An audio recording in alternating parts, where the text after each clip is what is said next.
On this episode of Fatherless Behavior, that is the word miracle. 14-year-old Jaslene Jones still has a future ahead despite an enormous and tragically violent hurdle. One phone call Sunday was one of the worst for Juan Perales, his son on the line, frantic. Then learning his granddaughter had been shot as many as 4 times, all in the head. Perales made it to Children's Wisconsin just as doctors were moving Jaslene Jones from the medical helicopter to the facility. I was just praying, man. I'm praying that God will look over her, look over her and my family, Just don't know what we do without her. And he did look out for her. Oh, definitely. There's nothing less than a miracle, man. Nothing less than a miracle. And that's God's work. Jaslene survived. Her grandfather able to see her that same day. Took a little while, but they were able to get us up there and stuff. And she was, like I said, she was awake. She was talking, still being her same self. Wanted to get on Snapchat and stuff right away, But her story, similar to so many others police have seen, a criminal complaint describing domestic violence and a boyfriend upset over her breaking up with him. The accused shooter, also 14. These are they're babies, man. They're babies. And to know that happened to my granddaughter, and I've met this boy. I've met him. He's been around family functions. Prosecutors writing, the boy shot Jaslene near these railroad tracks in Racine. And as she begged for her life, prosecutors writing, the shooter used the words to the effect of, "You have to die," and squeezed the trigger at least 3 more times. But tonight, Jaslene is still alive. I think this is just going to empower her to even be greater, just be a greater person, and she's got a story. She's got a story to tell. When it's her time, she's going to tell her story, and for the whole world to hear it.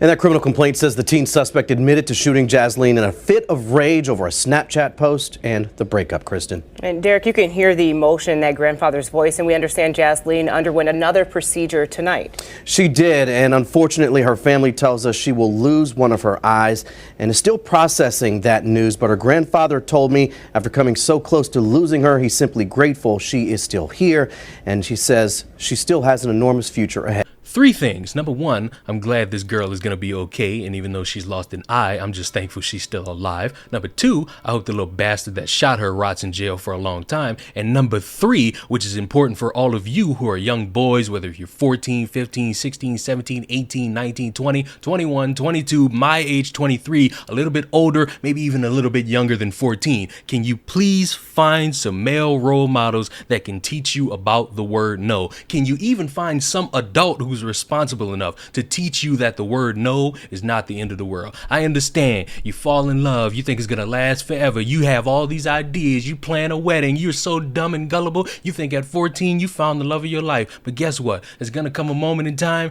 where you go through heartbreak, where someone tells you the word no, where you go through something that you didn't seem possible, and you need to learn how to react to that in a respectful, responsible, and reasonable manner, because if you don't, you're gonna be just like this dumbass who decided to shoot someone who broke up with them. And I'm sorry, I don't really feel bad about this. If the relationship didn't work, if it was toxic, if it was just boredom, if they fell out of love, it was just a fling, it don't matter. Nobody can explain to me any justification for shooting a teenager because they broke up with another teenager. It's absolutely stupid and it's nonsensical. And I'm sitting here trying to compare which one is dumber. A dude trying to say that women enjoy because cops told him he has to leave the premises because he was trying to sing a lesbian straight. A song for a woman that I kind of like, and I got there, and she saw me, and she immediately pulled away, and I wasn't forcing her to listen or anything, I just wanted to play the song for her, give her her own choice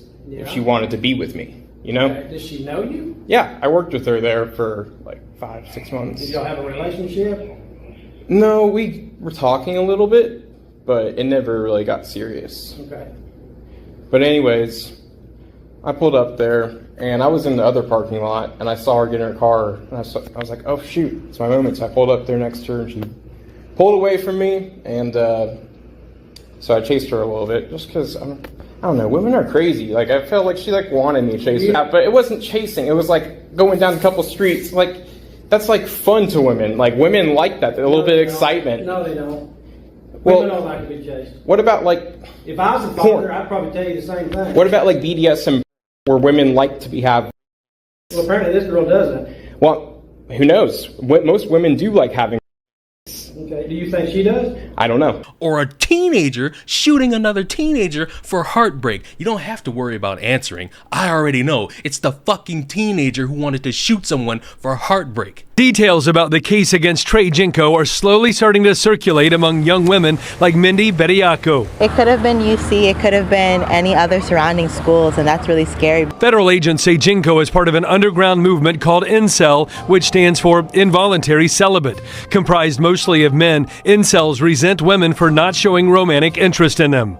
The feds say Jinko took his resentment to a dangerous level by plotting to, quote, slaughter women at a college in Ohio.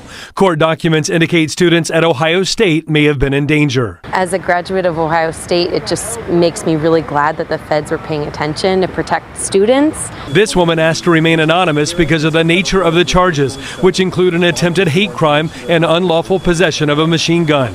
It makes me want to cry thinking about what might have happened.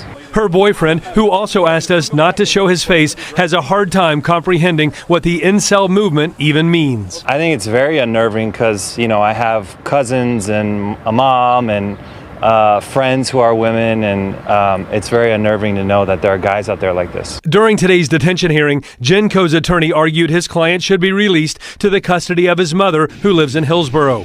His attorney pointed out Jinko was already serving a state prison sentence based on similar evidence. The prosecutor pushed back, saying Jinko is too patient and methodical to be sent back to the home where he allegedly hatched the plan to kill up to 3,000 women.